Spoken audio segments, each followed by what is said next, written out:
Muy bien. Buenos días a todos, a todas. Gracias por invitarme a la apertura de este nuevo coloquio de ideas. Buenísimo. Gracias a Roberto Alexander por sus palabras iniciales. Gracias, Noel, por tu presentación. Efectivamente, yo creo que este es un coloquio diferente por el modo en que lo estamos realizando virtualmente, diferente también por el tiempo que nos toca vivir. Perdón, en verdad, la Argentina y el mundo está viviendo un momento único en el mundo y en el tiempo. Único porque está asolado por una pandemia que es algo inusual, no es algo habitual. Único porque esa pandemia ha generado un colapso económico en todo el mundo del que nadie ha podido salir indemne. Nadie, absolutamente nadie. Los que más celebran haber ganado un poquito, pero no lo que ganaban habitualmente o lo que crecían habitualmente. Y en verdad, ese estado de cosas nos obliga a repensar un poco el mundo, porque el mundo difícilmente vuelve a ser lo que fue. Y porque además, si revisamos lo que nos ha pasado, también seguramente vamos a terminar repensando ventajas y desventajas de aquello que vivíamos hasta el mismo momento en que el virus apareció. El virus ha contaminado absolutamente a todo el mundo. No es que contaminó a la Argentina. Además, el virus tiene una característica, cuentan los científicos, que parece que con su andar se va potenciando, se va fortaleciendo, se vuelve más agresivo. El virus parece por momentos que se va y siempre está volviendo. Y ahí la tiene en Europa como soportando algo así, algo parecido a una segunda ola del virus. El virus es un ser imperceptible a los ojos del ser humano, pero que ha tenido la capacidad de llevarse millones de vidas humanas y lo que es peor no. Además, también se ha llevado muchísimas empresas que han dejado sin trabajo a miles, cientos de miles de personas. El virus se ha llevado bonos de estados muy fuertes y han caído en su cotización de una manera sensible. El virus ha dejado en evidencia también la insuficiencia del ser humano para encontrar respuesta al problema, porque llevamos meses lidiando con este virus y hasta el día de hoy no sabemos cómo prevenirlo, no sabemos cómo curarlo, y eso no es poco. No tenemos la vacuna que lo prevenga, no tenemos el remedio que lo cure. Hemos vuelto a las prácticas más elementales de la medicina. Quédate en tu casa, cubrí tu boca, no le des la mano a otro, permanentemente higieniza tus manos. Nos ha obligado a trabajar a 2 metros de distancia, a no compartir nada con el otro, a evitar los abrazos. Los saludos ahora son con la mirada, no son ni con las manos ni con los abrazos. Digo, es un mundo que en términos sociales está exigido a distanciarse del otro. Pero la crisis está tan profunda que en verdad es la oportunidad de que en la distancia todos seamos mucho más solidarios. Porque lo que el virus ha confirmado, que este es un virus que no elige a sus víctimas, ataca a todos por igual. Y en ese ataque nadie, absolutamente nadie, ha quedado a salvo. Nadie. Han caído empresarios, han caído gobernantes, han caído trabajadores, han caído hombres y mujeres. En la enfermedad han caído viejos y niños, todos. Y eso, lo primero que nos hace pensar es en un nuevo sistema mucho más solidario que el presente. Yo sé que nosotros atravesamos un tiempo al que hemos llamado posmodernismo y que la característica de ese tiempo ha sido el individualismo. El individualismo lleva a garantizarme yo mismo cómo ser exitoso y despreocuparme del otro. Y en verdad el exitoso no es realmente el que se preocupa por el otro, el que se brinda al otro, el que piensa comunitario. El exitoso ha sido el que acumula fortunas. Y ese sistema lo que fue permitiendo es que construyamos un sistema económico donde muy pocos concentran las riquezas y donde millones y millones distribuyen la pobreza. Esto es lo que evidencia el mundo del coronavirus. Y también es todo esto un instante de reflexión para que pensemos un poco lo que podemos construir nosotros en Argentina. La Argentina también es un país que cuando llegó el coronavirus estaba muy, pero muy enferma. Era un país en terapia intensiva, digo lo mismo. Lo digo siempre. Lo saben ustedes mejor que yo. Ya en enero del 2018, los mercados financieros se cerraron al mundo, después de haberse endeudado alocadamente la Argentina. Cuando tuvieron que enfrentar esa deuda, no tuvieron mejor idea que pedirle más dinero al fondo, y lo único que hicieron con todo ese dinero fue permitir que se fugue. Lo cierto es que cuando nosotros llegamos al gobierno, la Argentina estaba con 36 puntos de pobreza, con muy pocas reservas, porque solamente entre las primarias, las elecciones primarias y las elecciones definitivas del 27 de octubre, se fugaron de la Argentina 23.000 millones de dólares. Llegamos y un cepo impedía acceder al dólar.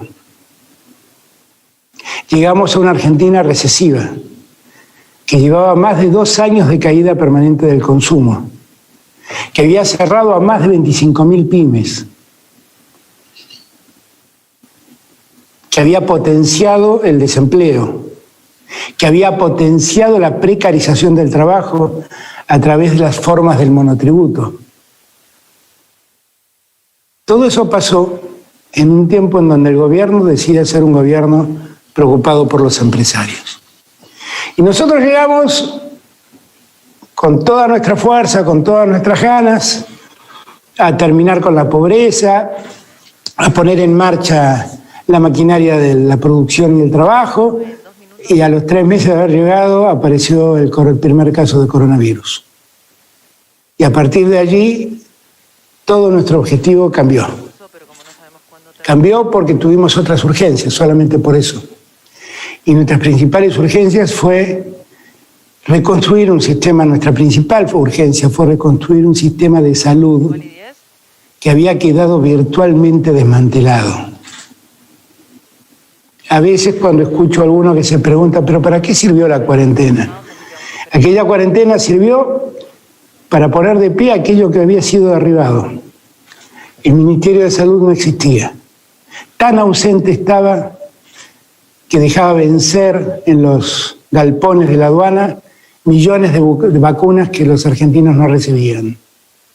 Tan olvidados estaban los argentinos en su atención sanitaria que enfermedades que creíamos erradicadas como el sarampión volvieron a aflorar. La ciencia y la tecnología nunca fue tan maltratada como en aquellos 4 años. Teníamos un gobierno en la provincia de Buenos Aires que hacía gala de no querer abrir hospitales. Pues bien, nosotros llegamos y repentinamente tuvimos que volcar todo nuestro esfuerzo a garantizar que en la Argentina nadie se quedara sin atención sanitaria. ¿Por qué lo hicimos? Porque teníamos la experiencia de Europa. Y la experiencia de Europa nos decía que en aquellos países donde el sistema sanitario había fallado, había sido insuficiente, las muertes se multiplicaban por 2.5. Y no queríamos que eso nos pase. No queríamos que ningún argentino se viera privado de recibir la atención médica que merecían. Y trabajamos mucho para reconstruir el sistema de salud. Y entonces multiplicamos más de 2 veces la cantidad de camas de terapia intensiva a lo largo de todo el país, más de 60 soluciones hospitalarias, lo que supone la construcción de nuevos hospitales y hospitales modulares, tuvimos que desarrollar a lo largo de todo el país. Tuvimos repentinamente que hacernos cargo de conseguir desde ropa especial para que el personal de la salud pudiera atender a los pacientes de coronavirus, hasta conseguir barbijos. Uno se olvida, pero al comienzo de todo esto, los barbijos eran un negocio especulativo, que se vendían muy caros porque no lo sabía. Todo eso debimos hacerlo en una Argentina que había sumido en la pobreza al 36% de los argentinos. Y entonces fuimos en ayuda de esos argentinos, con planes específicos, desde el plan alimentar, la profundización de la asignación universal por hijo y la creación del ingreso familiar de excepción, el IFE, de emergencia. El IFE dejó al descubierto que el Estado contaba con 9 millones de argentinos que estaban fuera del sistema. 9 millones de argentinos que el Estado Nacional no sabía qué hacían, no sabía de qué vivían. 9 millones de argentinos significan el 20% de la Argentina.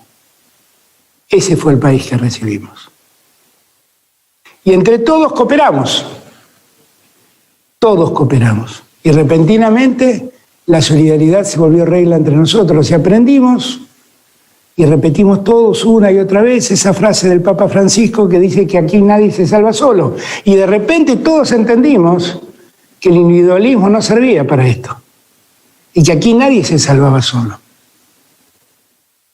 Y la verdad, pude ver muchísimas empresas, pequeñas y medianas, en la Argentina, que se reinventaron y que en la pandemia se pusieron a hacer cosas que los argentinos necesitábamos para la pandemia, desde barbijos hasta ropa sanitaria para el personal médico, desde máscaras hasta guantes especiales para evitar la contaminación. Y el alcohol en gel que faltaba inicialmente de repente se inundó porque muchos laboratorios, muchas empresas de bioetanol, por ejemplo, se dedicaron a hacer alcohol en gel para ayudar a los argentinos a contar con eso. Y muchos empresarios, además de toda esa reconversión, se dieron cuenta de la urgencia que en la Argentina había. Y muchos se involucraron solidariamente colaborando, tratando de llegar a los sectores más desposeídos, garantizándoles alimentación suficiente, algo que el Estado ya de por sí también venía haciendo, pero que fue muy útil ese aporte que en los hechos hicieron los empresarios.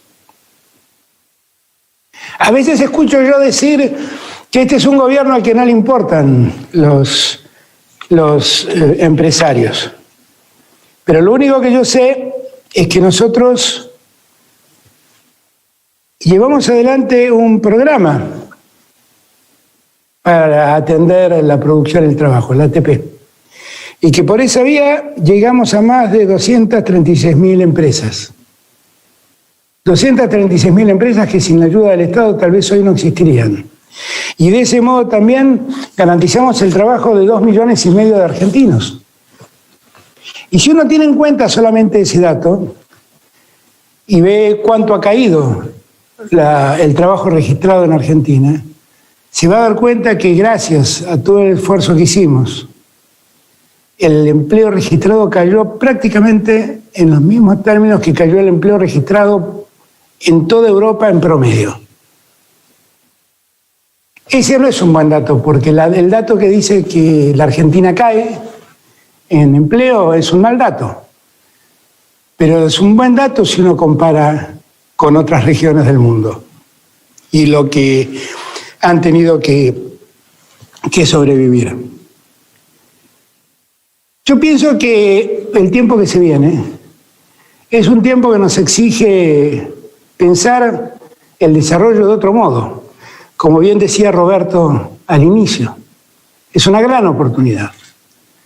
Porque la pandemia dejó al descubierto muchas cosas. Dejó al descubierto, por ejemplo, que ese capitalismo especulativo, financiero, puede derrumbarse con una facilidad increíble. Yo siempre digo que el capitalismo ha demostrado que es un sistema económico que puede garantizar, en la medida que no pierda su concepto solidario, el desarrollo social. Y pienso que el capitalismo empezó a tergiversarse, como digo siempre, el día en que en las empresas empezó a ser más importante el gerente financiero que el gerente de producción. Porque cuando lo financiero prevaleció sobre lo productivo, lo que uno solo pudo observar es que la especulación superó la idea del capitalismo originario, ¿no?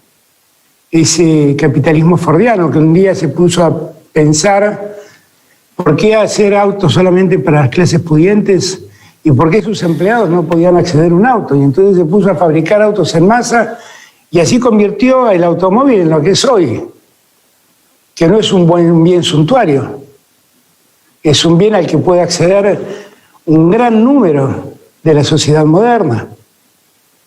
Ese es el mejor capitalismo. Un capitalismo solidario, un capitalismo que tenga diálogo y un capitalismo donde los mercados funcionen como corresponde.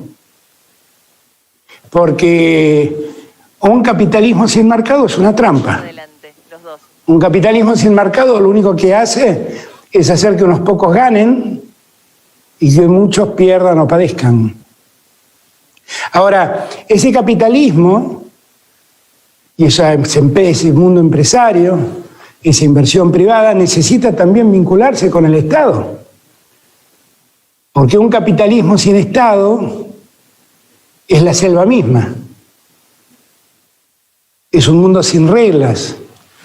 Es un mundo donde gana, básicamente, el más fuerte, el más poderoso, y pierde el resto. Ahora, un Estado sin capitalismo es un Estado discrecional, es un Estado interventor, es un Estado que puede ser autoritario. ¿Por qué hago todas estas reflexiones? Porque el Estado, el capitalismo y el mercado definitivamente están vinculados al progreso y al desarrollo. Y así debemos entenderlo. Nosotros estamos convencidos de que ese es el camino. Nunca lo dudamos. Que en el medio tenemos problemas, claro que los tenemos. Hoy mismo estamos enfrentando un problema por la falta de divisas que objetivamente heredamos. Por una desconfianza que se crea porque se repiten cosas que objetivamente no son ciertas.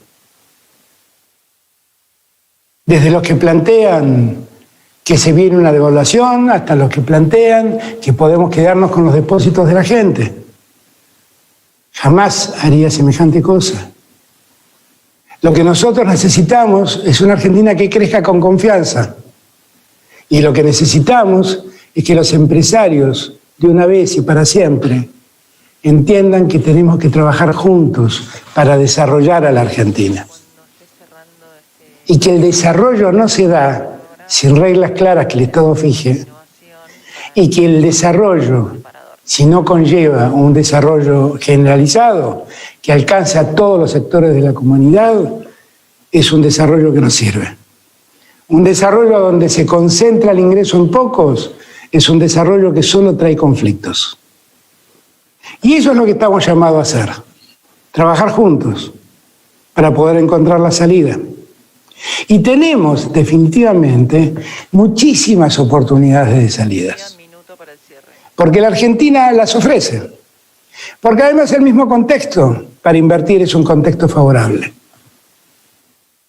Y hay muchos sectores de la Argentina que pueden involucrarse en el desarrollo de cualquiera de estas cosas de las que vamos a hablar hoy. Nos preocupó también y yo le escuchaba decir a Roberto, que la Argentina también tenga una calidad institucional que ha perdido. Y cuando nosotros planteamos ciertas cosas vinculadas a la justicia y a la calidad institucional, no estamos haciendo eso para buscar la impunidad de nadie. No estamos haciendo eso para beneficiarnos con algo de eso. Estamos proponiendo esas cosas para que la Argentina recupere una justicia que se ha perdido. Yo me pregunto, ¿qué pensarían ustedes si las vacantes que hoy existen en la justicia, yo las cubro cambiando a jueces amigos míos, sacándolos de un tribunal y pasándolos al otro? ¿Ustedes creen que esa es una mejor justicia? Bueno, eso es lo que nos pasó. Eso es lo que se hizo con el silencio cómplice de muchos. Y eso está mal. Y si yo quisiera ser un sinvergüenza que aproveche ese antecedente para que la justicia se organice, entre comillas, se organice con esas lógicas, entonces solamente me hubiera quedado callado y hubiera aprovechado los precedentes de quienes me precedieron en el cargo. Pero yo no creo en eso. Yo creo que la seguridad jurídica que ustedes reclaman exige tener jueces dignos y probos. Y los jueces dignos y probos tienen que dar un concurso de oposición, tienen que dar un concurso de antecedentes, tienen que pasar por el acuerdo del Senado y tienen que ser designados por el Poder Ejecutivo Nacional. Cuando eso no pasa, la dignidad y la probidad de los jueces está puesta en tela de juicio. Y el sistema judicial sufre. Claro que sufre. Nosotros nos interesa que la calidad institucional funcione a pleno. Yo soy alguien que cree verdaderamente en la democracia. Y soy alguien que verdaderamente cree en el sistema republicano. Y por eso exijo que las instituciones se construyan en función de las pautas que la Constitución Nacional fija. Esas batallas muchas veces son mostradas mediáticamente como batallas irracionales que nosotros planteamos. Lo único irracional es seguir con las malas prácticas. Lo único imperdonable es seguir haciendo las cosas mal. Y lo más imperdonable es que la justicia legitime las peores prácticas. Porque entonces allí sí quedamos en el peor de los mundos. Amén de la calidad institucional, nosotros tenemos que recuperar la convivencia democrática.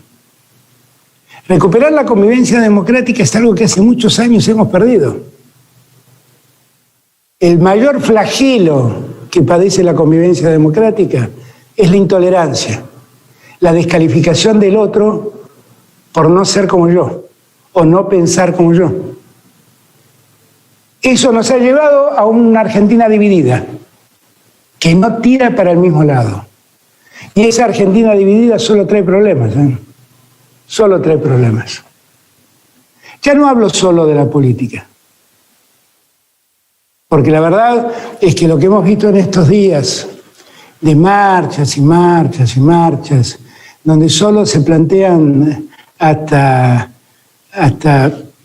protestas en domicilios particulares de jueces o en algún caso de la vicepresidenta, o yo mismo acá en la puerta de la residencia de Olivos, donde los reclamos son reclamos de la más variada especie, pero son todos reclamos repletos de agresión, de insultos y de maltrato. Ese país no funciona más. Pero ese país que divide y descalifica, también pone en una vereda a los empresarios y en otra vereda a los trabajadores. Y esa es una falsa opción. En teoría le queda un minuto. Nosotros necesitamos a los trabajadores y a los empresarios en la misma vereda, caminando juntos, construyendo juntos. Y entender que los empresarios, por ser empresarios, no pueden ser descalificados, no deben ser descalificados. como tampoco deben ser descalificados los trabajadores porque reclaman derechos. Recuperar nuestra convivencia es central para pensar en una Argentina distinta. Institucionalidad y convivencia democrática son pilares centrales para pensar en otro país. Y en esto no me quiero detener un segundo en hablar del pasado, porque todos hemos vivido el pasado y todos hemos visto cómo esa convivencia democrática se altera. Prefiero pensar en el futuro y entender o creer o desear que todos entendimos que estos modos son los modos que hundieron a la Argentina en el peor de los mundos. Que esta lucha infernal de sectores en pugna que objetivamente deberían estar enlazados es una lucha que nos deja parados siempre en el mismo lugar y nos desalienta. Yo he venido con la idea de terminar con todo eso y voy a dejar todo de mí para terminar con todo eso.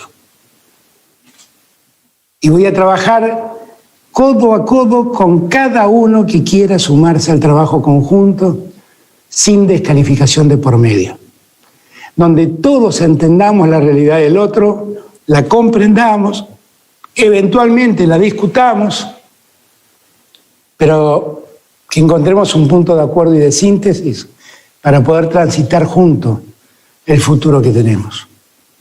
Y allí en el futuro tenemos muchas alternativas.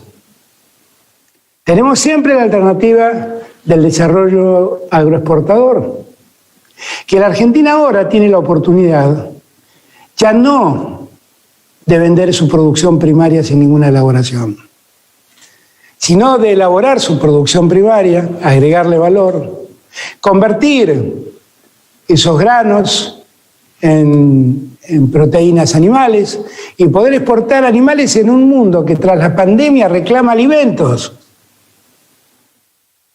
Tenemos una gran oportunidad para hacerlo. Hagámoslo juntos, discutámoslo juntos, veamos cómo hacerlo juntos. Tenemos siempre nuestros recursos hidrocarburíferos. En los próximos días en Vaca Muerta vamos a estar anunciando el Plan Gas, que es un plan que seguramente va a generar mucha inversión en esa zona y en la Argentina, por supuesto, y va a dar trabajo. Y allí tenemos un potencial enorme de producción que nos garantice el gas que necesitamos y que tengamos hasta excedentes exportables de gas. Tenemos además la posibilidad de desarrollar la minería, que es una actividad que todavía no se ha desarrollado lo suficientemente bien y que cumpliendo con ciertos estándares sociales se puede desarrollar sin riesgo ambiental.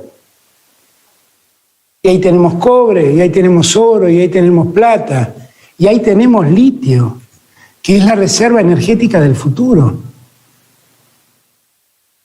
Y tenemos también la posibilidad, frente a esta pandemia que ha dejado al descubierto las alternativas de mejorar el medio ambiente, la posibilidad de desarrollar energías renovables. A muchos de esos proyectos hoy se hicieron realidad, los he visto.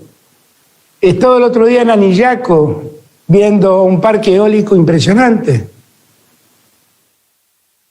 He estado en San Juan viendo hectáreas cubiertas con paneles solares que dan energía a la Argentina. Y son opciones que nosotros debemos desarrollar, porque si hay algo que la pandemia dejó al descubierto, es que cuando los seres humanos somos los que nos encerramos, las condiciones de vida en el planeta mejoran. Mejora el aire que respiramos, se vuelve más cristalina el agua que tomamos. Tenemos toda una oportunidad por delante. Ayer mismo, sin ir más lejos, acá en Dock Sud, anunciamos una inversión de $700 millones de una empresa brasilera que tiene la vieja destilería que era de Shell y que se ha hecho cargo de ella, como de todas las estaciones de servicios de Shell en Argentina. $700 millones que se invierten para producir el mejor combustible con la menor cantidad de azufre, combustible claramente menos contaminante. Eso es, en términos ambientales, un gran avance, pero es un gran avance en términos económicos, porque la Argentina hoy importa eurodiesel para cumplir con la cuota que los estándares mundiales reclaman de utilización de combustibles fósiles no contaminantes. Y nosotros por esa vía, junto con otra inversión muy importante que hizo otra empresa en Argentina, que es Pan American Energy, estamos teniendo la posibilidad de dejar de importar y autoabastecernos de combustibles de bajo contenido de azufre. Y eso es una gran noticia. Y en la planta donde se van a invertir esos $700 millones de los que les hablé, el combustible que se refine va a ser exportado a Uruguay, a Paraguay y al sur de Brasil. Esos son pesos que se convierten en dólares y que regresan a la Argentina en forma de dólares y que en dólares que nosotros necesitamos para seguir creciendo y produciendo. Nosotros tenemos también la idea de desarrollar fuertemente en el año entrante la construcción y la obra pública. Y para los que quieran pensar en invertir su dinero, la construcción va a ser una gran alternativa, porque vamos a darle incentivos muy fuertes. Nosotros que lo queremos en un tiempo en que ahorrar en dólares es costoso y difícil, y yo sé que es una alternativa que los argentinos encuentran para poder sostener la rentabilidad mínima de sus ahorros. Nosotros queremos darles alternativas para poder invertir en otras cosas que no sean el dólar y ganen también con su inversión. Y la construcción a nosotros nos parece una gran oportunidad para hacerlo. Y en los próximos días sacaremos las medidas que den cuenta de lo que estamos pensando. Y vamos a convertir a la construcción en una gran oportunidad de inversión, en la construcción de viviendas. Y vamos a hacer de la obra pública el gran motorizador de la economía argentina. Con lo cual, yo vislumbro un año entrante que nos ofrece muchas posibilidades, muchísimas posibilidades. Nosotros lo que queremos es ordenar una economía que se ha desordenado. Cuando dispusimos convertir en servicios públicos a la telefonía celular, al cable de televisión y a la fibra óptica, a Internet, en verdad lo hicimos solamente porque la realidad así lo exigía. Porque en la Argentina hay 65 millones de celulares y hay 44 millones de habitantes. ¿A ustedes les parece que eso no es un servicio público? Porque en la Argentina el 80% de los hogares reciben su televisión por cable, las imágenes de televisión por cable. ¿A ustedes no les parece que eso es un servicio público? Porque Internet y el desarrollo de la banda ancha es una necesidad absoluta para el desarrollo argentino y para el conocimiento de nuestros chicos. Porque hoy Internet es ni más ni menos la biblioteca del siglo XX. Es el lugar donde nuestros chicos van a buscar conocimiento. ¿A ustedes les parece que eso no es un servicio público? Cuando pensamos en hacerlo un servicio público, lo hicimos pensando en dos cosas: en garantizar condiciones mínimas de servicio por la dimensión que el servicio ha tomado, pero lo hicimos también pensando en promover una gran competencia en un sector que hace muchos años perdió la competencia. No hablo tanto de los celulares. Sí hablo de Internet y de la televisión por cable. La competencia se ha perdido. porque algunos actores tuvieron ventajas que otros no tuvieron. Y en verdad no tengo ningún interés de que en la reglamentación fijemos normas que desalienten el desarrollo tecnológico, porque este es un sector en permanente cambio. Lo único que queremos garantizar es que lleguen los servicios mínimos a precios accesibles, los servicios elementales a precios accesibles de los que lo consumen. Y de allí en más que compitan todos los que tengan que competir, en un mercado abierto, en un mercado competitivo. Nadie acá ha tomado esta medida para complicarle la vida a nadie. Hemos tomado esta medida pensando solamente en abrir un mercado que durante mucho tiempo estuvo por cuestiones políticas, por decisiones políticas, cerrado y protegido. Y como les dije antes, un capitalismo sin mercado solo sirve a unos pocos y perjudica a muchos. Y yo no creo en ese capitalismo. Creo en un capitalismo donde la competencia exista. Así que, con estas ideas, nosotros estamos seguros, vamos a poder pensar en otra Argentina. Además, hay cuestiones estructurales en la Argentina que nos obligan a pensar en otro diseño de país.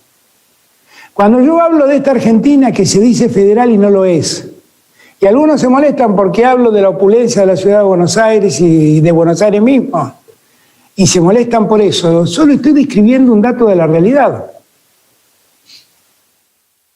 Solo estoy haciendo eso. ¿Y eso es culpa de alguien? No tengo a nadie para cargarle las culpas.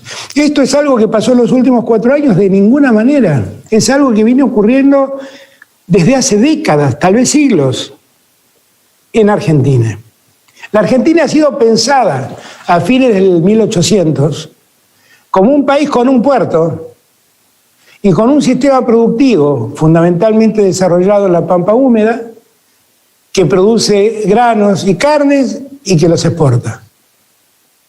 Ese modelo de país necesitaba de ese puerto y necesitaba del desarrollo de la Argentina del centro. ¿Y el resto de la Argentina? Ese sistema de país desarrolló una Argentina central y 2 Argentinas periféricas, una al norte y otra al sur. Y lo que nosotros debemos hacer es cambiar esa estructura de país. Porque esa estructura de país, cuando llegó la pandemia, dejó al descubierto lo que causaba.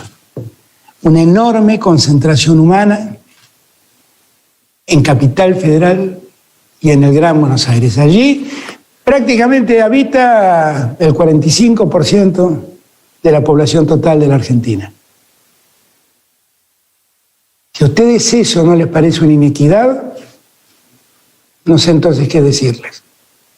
Nosotros tenemos que desarrollar un plan federal que permita llevar inversiones al interior del país y que esas inversiones se vuelvan rentables. También sé que esas inversiones tienen desventajas, porque tienen desventajas de transporte, gastos de logística, que los que están cercanos al puerto de Buenos Aires no lo tienen.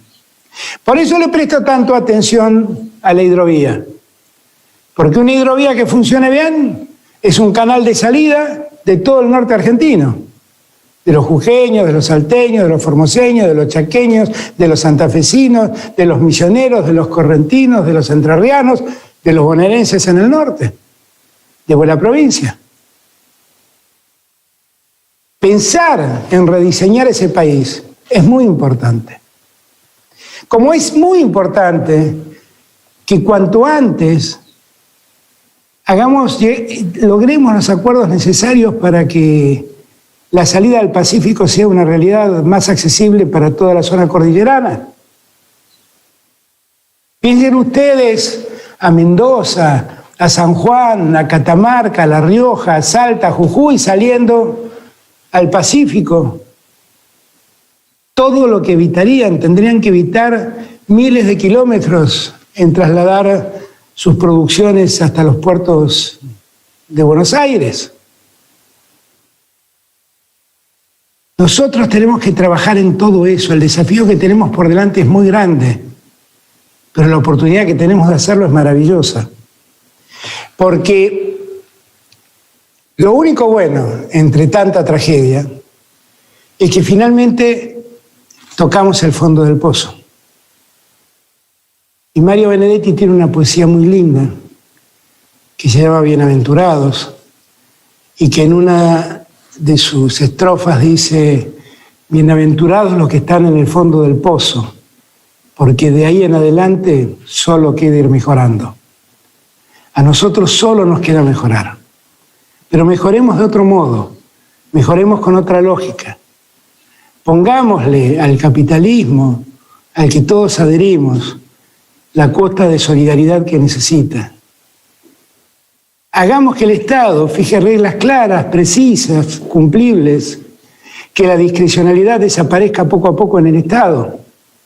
Acabamos de sacar la Ley de Economía del Conocimiento, la trabajamos mucho y lo hicimos con esas premisas.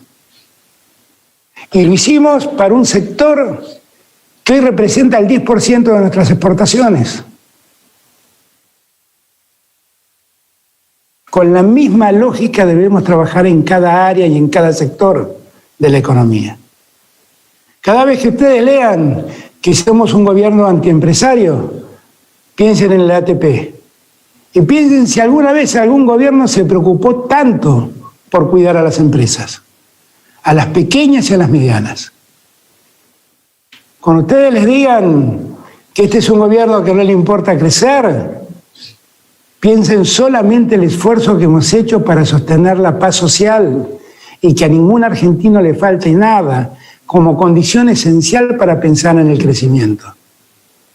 Cuando ustedes le digan que somos un gobierno que le gusta vivir aislado del mundo, piensen ustedes todo el esfuerzo que hemos hecho por vincularnos a Europa, por mejorar nuestras relaciones internacionales en todos los foros donde pudimos hacerlo. Cuando ustedes le digan que la Argentina es un país sin destino, piensen ustedes en nuestros científicos y en nuestros técnicos.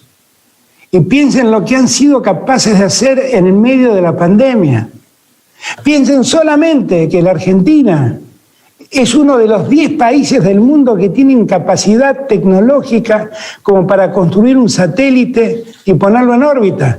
Y que esos satélites nos anuncien cómo va a ser la situación climática y el desarrollo de los suelos y ayuden a muchos productores a mejorar su producción. Que no los confundan.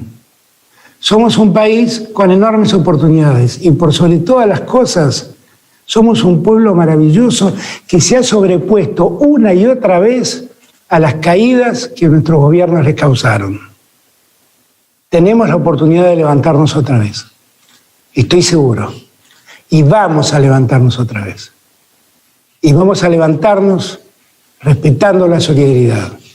Y vamos a levantarnos respetando los derechos de los que menos tienen. Y vamos a levantarnos ayudando a los que invierten y a los que producen. En la Argentina en la que yo sueño, no es una Argentina donde sobran argentinos. Es una Argentina donde todos los argentinos hacen falta. Podemos hacerlo. Yo cuento con ustedes. Muchísimas gracias.